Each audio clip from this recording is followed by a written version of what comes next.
And so they raced for literally 144 hours straight. Sometimes they would, take breaks, but they would just to see how long you could go in 6 full days. So when they developed the new bicycle, they kind of naturally adopted that same format. But because these were women, they said, we're not going to let the women ride 24 hours a day. That's too dangerous for women because they're so weak. So what we'll do is we'll have races that only last 2 or 3 hours a day for the women, but they'll race for 6 days. So they race Monday afternoon or evening, Tuesday, Wednesday, Thursday, Friday, Saturday, and then they had the finale on Saturday night. So the races were 12 to 18 hours a week, 2 or 3 hours a day for those 6 days.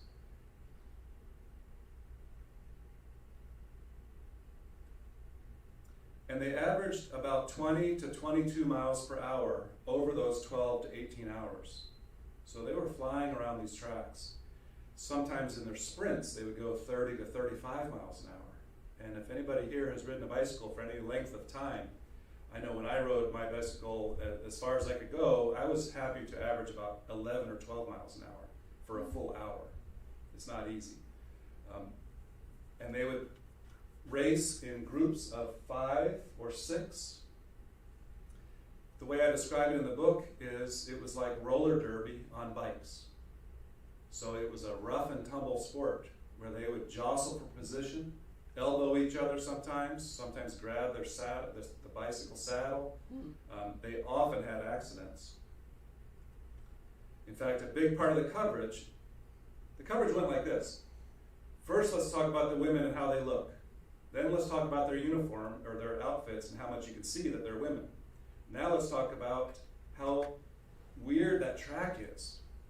They called it a soup bowl often, or a bathtub, because it was a small, cylindrical, steeply banked track. And then they would talk about how dangerous it was, how impossible it seemed to ride along those banked curves at 20, 25 miles an hour when you were going almost horizontal to the ground and maintain your balance. Nobody had ever seen such a thing before. And the women would have accidents. Sometimes a group of 3 or 4 would go down at one time, and sometimes a woman would ride off the edge of the track into the crowd. Sometimes they would just fall on their own. They would often get bruised. Sometimes they would bleed. Sometimes they would break their bones. Sometimes they would get a concussion. And remember, this is the 1890s, and so women at that time were not expected to be physical. They were certainly not expected to deal with injury, physical injury, and jump back up, get back on the bicycle, and continue racing after having an accident like that. But that's what they did, and the fans loved it. They really enjoyed seeing these women show themselves to be strong like that.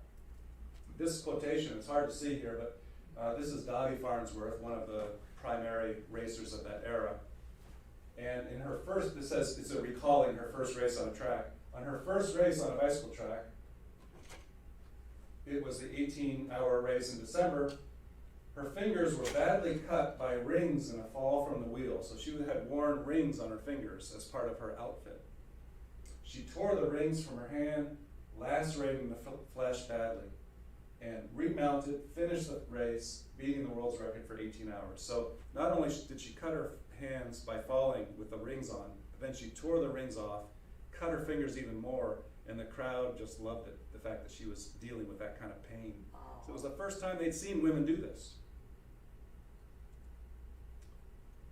I want to tell a quick story about a Detroit race in 1896, and I wrote about this actually in Michigan History Magazine, if you ever see that magazine. It's a great magazine. In 1896, so one of the things they did in the tracks, they would often build a staircase that would go from the inside of the track up to the upper decks, so that people could come down and go up as they wished on these wooden stairs. And remember, these tracks were built just for that week. So they were often rickety stairs, often quickly built by carpenters. And usually there was plenty of clearance for the racers to ride underneath these stairs. But in Detroit in 1896, in the auditorium there, the carpenters built the stairway so low that the women actually had to duck every time they went underneath the stairs. So remember, they were doing laps in 8 or 9 seconds for 2 hours a night. So every time around, they had to duck. They had no helmets on, no pads. So eventually, as you might guess, everybody in the audience was waiting for this. Eventually, one of the women, when she was trying to jostle for position, hit one of the cross beams with her shoulder and went down on the track, got back up, started going around again, and about 5 laps later, she hit her head, the same woman. And this time she was wobbling on the inside of the track. Her trainer said, get up there one more time. She got on her bike one more time, went around a few more times, and this time she fell down on the inside of the track. She clearly had a concussion of some kind. So these women were pushing the envelope when it comes to withstanding pain in a public forum. And of course, you can also blame the carpenters for not being very respectful of their need for clearance. This sport was perfect for the daily newspaper. So in every city they went to, they were a new phenomenon. So there was really no national press back then. I mean, they had the New York Times and the Chicago Tribune. These papers were big papers, but they weren't, Chicago papers weren't read in St. Louis, right? The St. Louis papers were read in St. Louis. And even the New York Times had a subscription base of maybe 110,000 only, not millions. So every time they went to a new town, Detroit or Columbus or Minneapolis, it was a new sport, and it had to be covered as if it were a new sport. And because they raced Monday, Tuesday, Wednesday, Thursday, Friday, Saturday, in the daily newspapers, they could say, wow, you gotta check this out. You should see what these women are doing on Tuesday. Then on Wednesday, they could report on the results of the night before. And you may recall, in baseball, they have the box score. So in these races, they often had a daily tally of what each woman was doing in terms of the laps that she was making. And they would build up the excitement so that on Saturday, you had to go see who would win the race. They would often attract 600 or 800 people that first night in the arena. By Saturday night, they could attract 3,000 to 5,000 people crammed in these arenas or around the tracks outside. The biggest attendance that I saw in my research was in Chicago, when they routinely, in an auditorium in Chicago, would attract 10,000 to 12,000 people at their finales. So a lot of people were coming to these events, paying a quarter or 15 cents to see them. And the greatest of these racers was definitely Tilly, the terrible Swede. Her name is Tilly Anderson. So these 6-day races, of course, took a full week, so they might race 20 or 30 times in a year, And by my count, Tilly won 109 of the 120 6-day races that she entered. So she dominated the sport. She once rode a single hour she rode 26 miles in a single hour. So she averaged 26 miles an hour for a full hour. Today, a women's track racer it's common for women in track racing to go 28 to 30 miles an hour. So she was going 26 miles an hour for an hour. So the women of today are not that much faster than Tilly on this kind of bicycle. And you've probably seen modern women bicycle racers with their aerodynamic helmets and the bicycles that have no spokes but rather a solid interior to cut down on wind resistance. So they are trying, every technology in the world is at their disposal, and they're going 3 or 4 miles an hour faster than Tilly. I believe that Tilly Anderson is the first great woman athlete in America. And I don't think she's been given credit for that because, nobody knew about her until I was lucky enough to write this book, which was really announcing this era, reminding America about this era, because all of the material I found was buried in newspaper archives all across the country, as opposed to being written about in a book of some kind. The men's racing, by the way, was written about plenty. There are plenty of books about 1890s men's bicycle racing, but not very many about the women. So Tilly Anderson really is the woman that I wish would become famous here in America. She was famous then, for sure. She is mentioned as Tilly the Terrible Swede in all these newspaper accounts. She made between $5,000 and $6,000 a year as a professional bicycle racer at a time when a typical working family would earn about $600 in a year. That was a typical income for a family. So she made 10 times that by herself in a year for about 6 or 7 years in a row. She also trained year-round, worked very hard on her physical conditioning. So she treated herself like a professional athlete. And I think she was also the first woman in America to consider herself to be a professional athlete first. So I mentioned the men's races. So all along here, the men were also racing. Because they were men, not women, they didn't shorten their races to 2 or 3 hours a day like the women did. The women were actually very smart to do that. And it was really the promoters of the women's races that decided that. And they were men.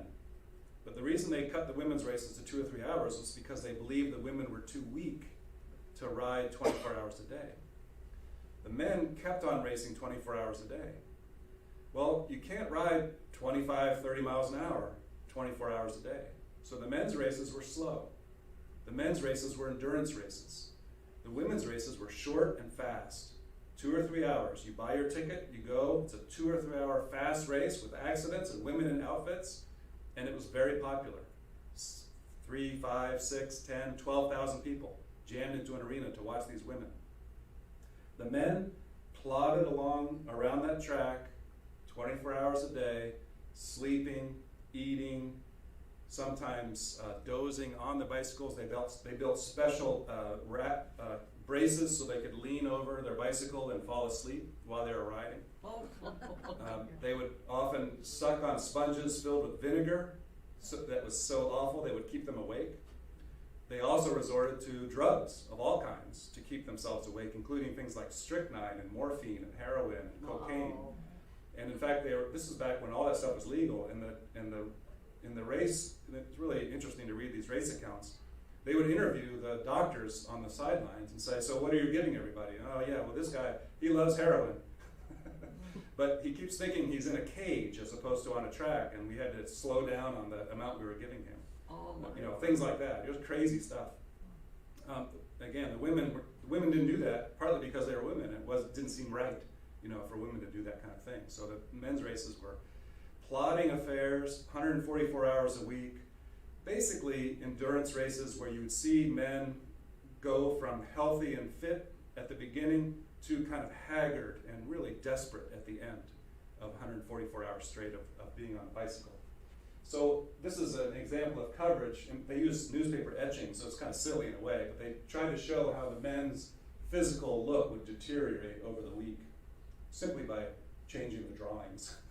That's how they did it. That's proof for you. But what I want to draw your attention to is that this is one of the rare cases, and it happened a few times, when the women and the men raced in the same town during the same week. So this is Cleveland. It happened a few times, but this is Cleveland in 1897. And so this is on Sunday, after the 2 races finished. And the top headline was referring to the men's race. And I'll read it to you. It says, "Land of Nod," meaning everybody was sleeping. "At last, the tortured riders have reached it. The race of agony is over. Miller has triumphed in the contest of endurance." That's the coverage of the men's race. Then, of course, they had a full story. Underneath that is the coverage of the women's race. "Anderson, again a victor. She wins the women's race at the Gray's Armory. Farnsworth takes second place from Allen in a great finish. Glaw becomes delirious and quits the track. A big success. Anderson the winner. The Swede victorious in the women's race. A great finish to a great contest." So, very typical. The coverage indicated that the fans and the journalists too liked the women's races more than they liked the men's races. They were more exciting. It was a better sport. So much of my attention in the book is dealing with the fact that the men didn't like that very much, as you might guess. So there was a backlash against the sport, the women's sport, first from the bicycling organization, which was appropriately called LAW, or Law, but it's the League of American Wheelmen. The League of American Wheelmen never sanctioned or approved the women's races in their existence. And in fact, any man who would manage or promote or train or officiate at a women's race was banned from the organization So they did their best to make sure that the women's races would not get the support of the larger bicycling organization. In fact, Tilly and some of the other women wanted to race against men, but they could not, not because the men didn't want to even, but that the organization would not let those men race in other races if they raced against women. So you could say they were afraid. Tilly wanted to try. In fact, Tilly tried in Chicago early on in the era. She thought it was quite natural. She thought, well, okay, I've beaten all the women, so now let me try a men's race. And that's when they said, no, you can't. And she said, why not? Here's my entry fee. I want to enter the race. And they had never thought about putting in the rules that women couldn't race. It never even occurred to them that a woman would want to race. So they had to make up a rule at the time, and then they put it in the rule book.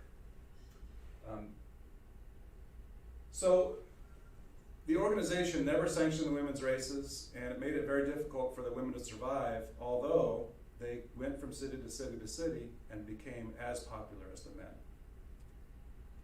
They also got a lot of backlash culturally.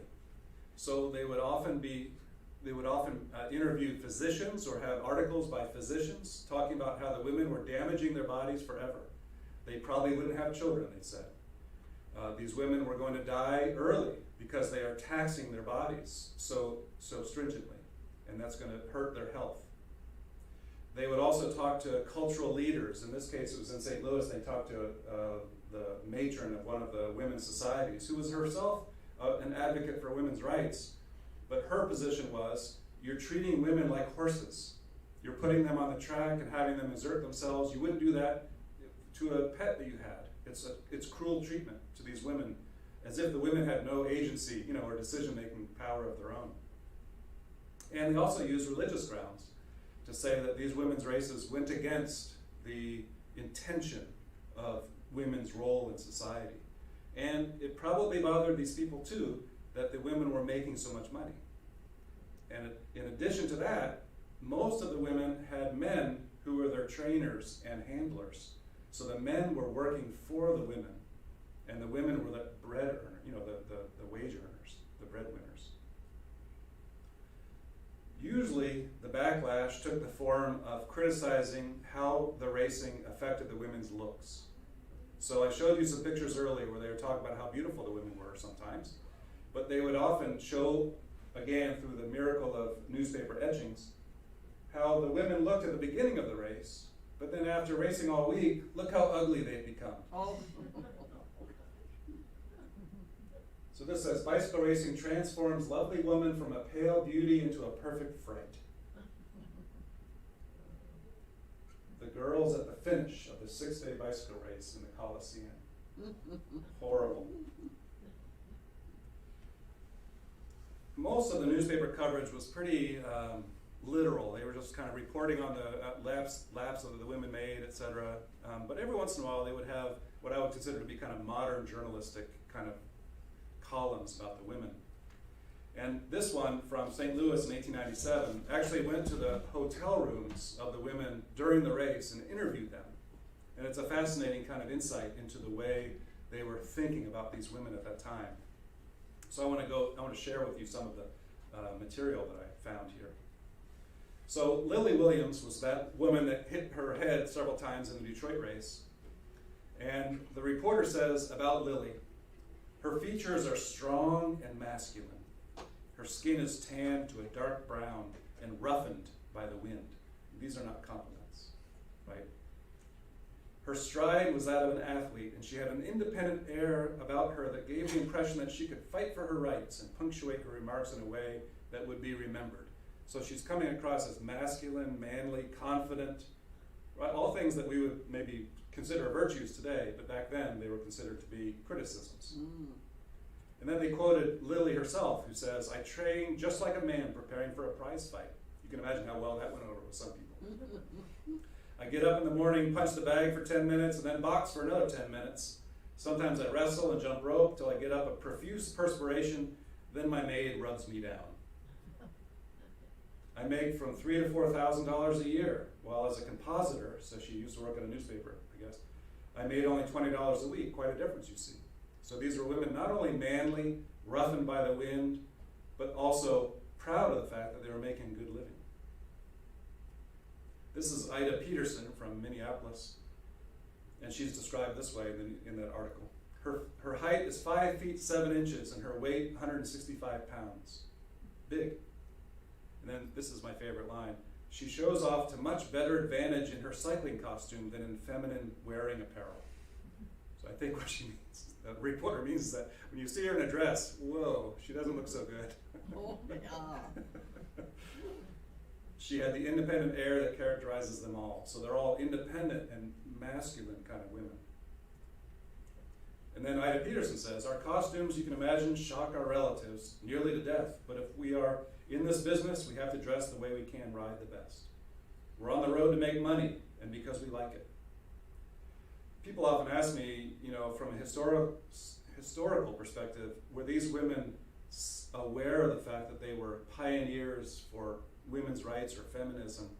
I say, I don't think so. I think these women were working class for the most part. They were doing this because they enjoyed it and because it provided a good living for them. It wasn't an ideological thing. They weren't trying to make a statement. They were just enjoying themselves, which I really like. Here's Lizzie Glaw from Chicago. Miss Lizzie Glaw lives in Chicago, is of German extraction, is not a beauty by any means, has light hair, blue eyes, and irregular features. Said Miss Glaw, I like this business because I make money, and money buys comforts. Very brusque and direct. Mm-hmm. My costume, she said, shrugging her shoulders, isn't very big. I could get it in a cheese box. But you see, we all wear them. Very matter of fact. And then they also interviewed Tilly Anderson. And she says, I've said, Tilly thought of herself as a professional athlete. She trained all year. She said, I jump rope for exercise and eat a great deal of very rare steak. I avoid all fat-producing foods and eat everything that makes bone and muscle. And again, you just put that in the context of the Victorian era. And the reporter finishes the article by saying, don't you feel worn out after you race? And Tilly says, oh no, I'm solid muscle, see? And she raised her sleeve. Her muscles stood out as brawny and solid as a blacksmith's. And it showed what lovely woman, could bring herself to. So she raised her sleeve and showed her muscle to the reporter. Wow. Yeah. Probably the highlight of the backlash, and really in some ways the one thing that had been already a little bit publicized about this era before I got into it, was the fact that at one point in 1897 there was a major newspaper article that was actually reprinted all over the country, in which they hired an artist to draw a detailed sketch of Tilly's naked leg. And the purpose of that was to show how muscular and sinewy and how you could see the veins, etc., on her leg. It was a muscular athlete's leg. And the kicker is they compared it to the artist's rendering of a perfect woman's leg on the left, which, as you can see, has no detail whatsoever. It's just the outline. It's like it's a leg, it's a table leg. Right? Yeah. And so the headline is, Feminine Limbs Lose Beauty of Outline When the Bicycle is Ridden. From comparative feebleness, she has grown into robust strength. From head to foot, she is a mass of muscles. Mm-hmm. So this caused quite a stir around the country, and as I said, it was reprinted in papers all over the country, and I read that it was discussed in women's sewing circles and everything, that they would talk about what was happening with these women racers in terms of their bodies. So I was able to write this book, I've got it right here, and publish it in 2018. And if we have time, I would like to talk a little bit about how I came to get into this material. Do we have some time? Good. Mm-hmm. Because it is a nice story, I think, and it's a lucky and fortuitous story. I'm happy for women and I'm happy for history. I'm really glad to get this in circulation because I do think that this is something that people should know about. But here's how it happened. So I told you about the postcard. So Sue found this postcard in about 2006 or 7 in a restaurant in Grand Rapids that mentioned Tilly the Terrible Swede. So she started to look into her. She could find nothing about her. This is, we had Google and everything. but she couldn't find anything about her except for this, and that was an article in a bicycle hobbyists magazine called The Wheelman, basically for people who enjoy, nostalgia of the old days. It's a cheaply made magazine printed on cardstock. Mm. So she sent away for a copy of the May 2000 edition or issue of The Wheelman. And it had the story of Tilly Anderson, the same photograph I showed you earlier. And on the cover was a photograph of Tilly Anderson's grandniece. Her name is Alice Repke, and she lives in Kansas. But she is the grandniece of Tilly Anderson. And you can see that Sue underlined some parts of this article, and it gave her enough material, because she is a children's book writer, to put together a biographical children's book, picture book, that was published by Random House in 2011.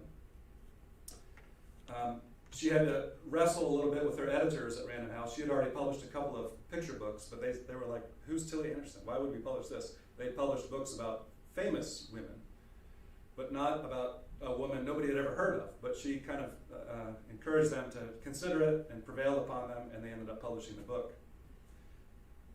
During the process of editing this children's book, Sue got an email from Alice Repke, Tilly Anderson's grandniece. Mm-hmm. And she said, I hear you're publishing a book about Tilly. I've been working my whole life to try to publicize Tilly's story, and I'm thrilled that you're doing this. At that time, Sue had already written the book. It's a 16-page children's book, so it doesn't have many words. She had already written the book, but they were able to use some of the newspaper clippings that Alice had in a big trunk in her house for the illustrator to use. In fact, you might recognize that I showed you a picture of Tilly on her bicycle, and that was kind of based on that photograph. And so the British illustrator used the articles that Alice had in order to finish the book.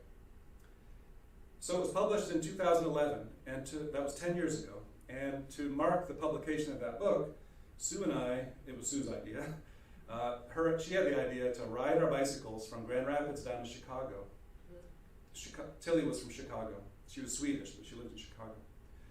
And we would stop every day. We took 5 days to ride our bicycles to Chicago, and we would stop every day and go to two schools that couldn't afford to have a children's book author. So we would ride our bicycles into the school grounds. She would do a presentation about Tilly. And in fact, she wore an outfit like Tilly. She rode a modern bicycle, but she wore an outfit like Tilly and gave a presentation to the kids. And then when we got to Chicago, Alice and her husband Terry came from Kansas and met us there. And so the first time we met them, it was 10 years ago this week actually that we rode our bicycles down to Chicago. And as we were walking around Chicago, and we went up to Evanston where Tilly had her last house there, and we were trying to find her address. And Alice said to Sue, I really would like you to write the full biography of Tilly Anderson so that can become more than just a children's book, but really get it into the history books. And Sue said, so Sue is on the left there and Alice is on the right. You can see a little resemblance between Tilly and Alice. Sue said, no, that's really not my thing. I'm a children's book author and I really don't want to. And so I was standing there. I'm a writing professor. I'm not, as I said before, I'm not a historian. I don't know much about sports really, and but I'm a writing professor, and I had a sabbatical coming up in 2012. It was the next year, and I still hadn't developed a project for that sabbatical. So I said, well, I guess I could do it. And so that's how I got the gig to write this book. And the next year, so that was May of 2011. So the next spring break, we drove out to Kansas, and I spent a week there taking photographs of everything that Alice had. So she had plenty of memorabilia, photographs, etc., letters, not many journals, but a few small bits of journals. But mainly what she had were these 4 scrapbooks that Tilly's husband, Phil Spielberg, who's also Swedish, had kept of clippings of all of Tilly's races. And he had lovingly pasted in the articles of all of the coverage of her races. I'll show you what it looked like. This is what the pages look like in the scrapbook. At the beginning, they were pretty hodgepodge, and then later he got more organized. And then the following year, we drove up to Minnesota because Tilly, at the end of her career, unfortunately, Phil Seelberg, her husband and trainer, died of tuberculosis at 21 years old in 1902, I think. So Tilly, maybe he was 24. Tilly was 27, he was 24 when he died in 1902 of tuberculosis. Tilly never remarried and spent her entire life, she worked a little while as a Swiss masseuse, giving Swedish massage. Swedish, not Swiss, Swedish massage. But she had enough money to build a cabin up in Minnesota. So she ended up living most of her later life up in Minnesota around the Detroit lakes. And Alice has inherited that cabin. So I went up there, and it's like a museum of Tilly Anderson. They have her bicycle up on the wall, as you can see. Oh. All the photographs, they have banners from the races. All the photographs on the walls have to do with Tilly's career. They even have Tilly's toiletries in the bathroom still. Tilly lived to the grand old age of 90, definitely disproving the claims of those doctors in the 1890s. She lived to 90 years old, was very healthy. Being gay. Yeah, you can recognize some of those things. So that wasn't from the early 1900s, it was from the early 60s when she died and left those there. Anyway, this was my life for about a year and a half, as my mother knows. I loved it, actually. I'm kind of nostalgic. I love looking at old archives. In fact, I went to college in Pittsburgh, and I spent a lot of my college years in the library looking at old newspapers and magazines and not studying, because I just really like that. It's really a fun thing to do. For me, that's a great afternoon to look at old newspaper articles. So it was perfect for me to look at these old articles. But the scrapbooks weren't quite enough, because they only documented Tilly's races, but the other women were racing too. So I also, of course, looked at archives in sometimes physically in other towns in the Midwest, but also through the internet. I was able to get a lot of articles, so to kind of round out the research. And there were a great number of fantastic photographs. Unfortunately, the publisher didn't do a great job reproducing the photographs. I guess it's very expensive to do a really good job with the photographs. But there are some great photographs, and this is one of my favorites because there weren't a lot of candid photographs, just kind of snapshots. But in this case, we have Tilly and her husband Phil backstage, if you would, at one of these races, and they just look like a very modern and kind of proud, kind of confident couple, and I just really like that photo. Well, we might have some time if you have any questions. We could talk a little bit. Yes? Do you know anything about the regiment, how she trained?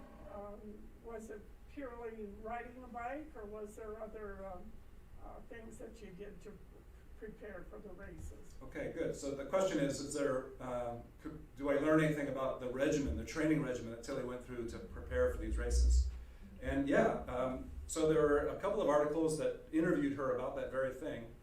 And she would often ride 25 miles a day, just as a regular form of training. Of course, that would only work in the summer months, the spring, summer, and fall. She lived in Chicago, so she couldn't do that in the winter. So in the winter, they would often use what they called home trainers, which is basically what we have today, which is you have a bicycle, but you lift up the bicycle and then ride on kind of a wheel thing so you could actually train during the year.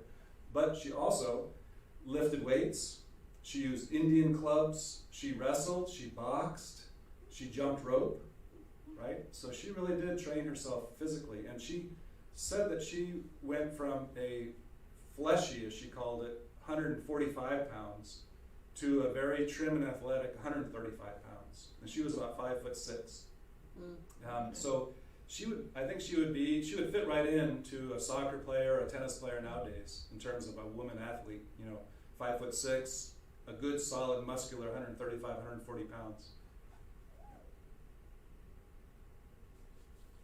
Yeah. How did they travel? Okay. From city to city? Yeah, so the question is, how did they travel from city to city, and how did that work out? So, one of the funny things about the coverage is, and as you might guess, just like NASCAR racing today, they would play up the enemies. So they were often portrayed as having intense jealousies among themselves. Oh. You know, Tilly hated Lizzie Glaw. They both hated Dottie Farnsworth, you know. But the truth was, they would ride on trains and stay in the same hotels as they went from Cleveland to Columbus to Akron to Grand Rapids to Detroit, over to Milwaukee, up to Minneapolis, and they would do a circuit. As they became more popular, so they were friends, you know, they were friends, and they would play this up for the press, I think. But as they became more popular, just as today, the best racers were the most popular. And there were only about 5 or 6 of the best racers. There were about 20 women who raced, by my count. Oh, okay. But 5 or 6 were the most popular. So in order to sell the most tickets, they split the best 5 or 6 up. And they would have only Tilly and Lizzie with 3 other women who weren't as good do one circuit. And then Dottie and Helen Baldwin with 3 other women who weren't so good would do another circuit, you know. And then they would talk about how in April in Toledo, Tilly and Dottie and Helen and Lizzie are going to meet together and race together. And so they would really draw the crowds for that one. Mm. Yeah, so yeah, they would stay together in hotels and become friends. In fact, one of the things that Alice has is several photographs of the women getting together in 1914 or 1922 when they were all retired and kind of just friends. They didn't all live a long life. Lizzie Glaw, one of the great racers, and really Tilly's main competitor, she died of typhus or typhoid fever, I'm not sure which one, also in 1902. Dottie Farnsworth, who's one of my favorites from Minneapolis, she's interesting because she was the only one who came from a well-to-do family. And her family did not like the fact that she was racing. It was kind of like running away with the circus. But she was strong enough to say, this is what I want to do with my life. And I haven't even talked about why the women's races stopped, but when the racing stopped in 1902, Dottie literally signed on with a circus and became a kind of bicycle circus performer. And during one of those performances, she injured herself and started some internal bleeding and died of blood poisoning. So that was also 1902. So we had several 1902 deaths. In fact, when I started my research, my best understanding from the articles I could find about the era was that because of Dottie's death in 1902, the states banned women's racing because they had finally proven that this was an injurious sport for women. But it's not true. That's not how it happened at all. The reason that women's racing ended, well, there are a couple reasons, but the most obvious is that by 1902, the bicycle boom was over. Automobiles were on the scene. Motorcycles were on the scene. Mm. They were much more interesting to people than bicycles. Bicycles had been on the scene for 10 years by then. Most people had a bicycle. Most people were not buying bicycles anymore. The manufacturers in every city were turning into automobile manufacturers and other kinds of shops. And the manufacturers also were getting bought up by companies. So Columbia and Schwinn and the Pope Manufacturing Company took over the whole industry. So by 1902, there were 5 or 6 national manufacturers, whereas in 1895, there were dozens and dozens of local manufacturers. So the women's races had been sponsored largely by these bicycle manufacturers that were advertising their products through the races by having the women wear outfits and have banners saying that Tilly Anderson rode this brand of bicycle, etc. And so they pulled their support. So they just weren't interested anymore in supporting the races.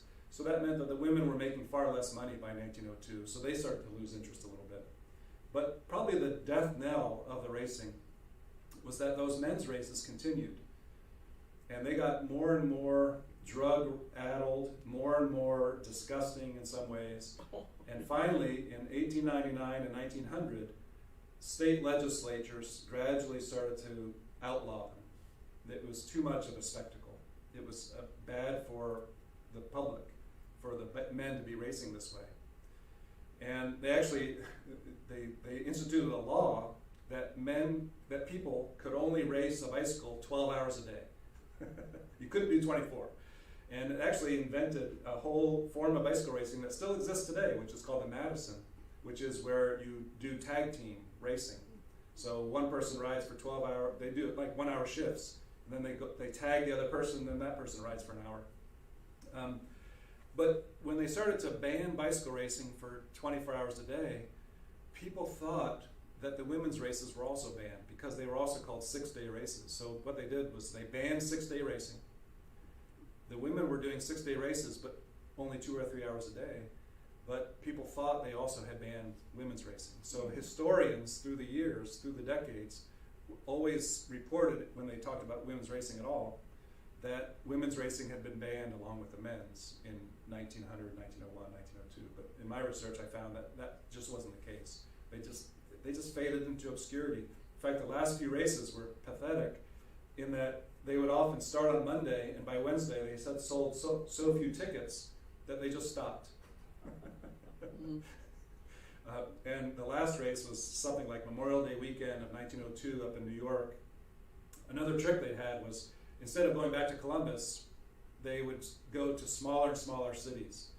So they would go to Zanesville, Ohio, instead of Akron, small towns. Go up to Jonestown, New York, things like that. And then eventually it just faded away. And women's racing actually was not an American phenomenon again until the 1950s. And it wasn't until 1958 that there was a national women's championship. So from 1902 all the way till 1958, no women's championships in America.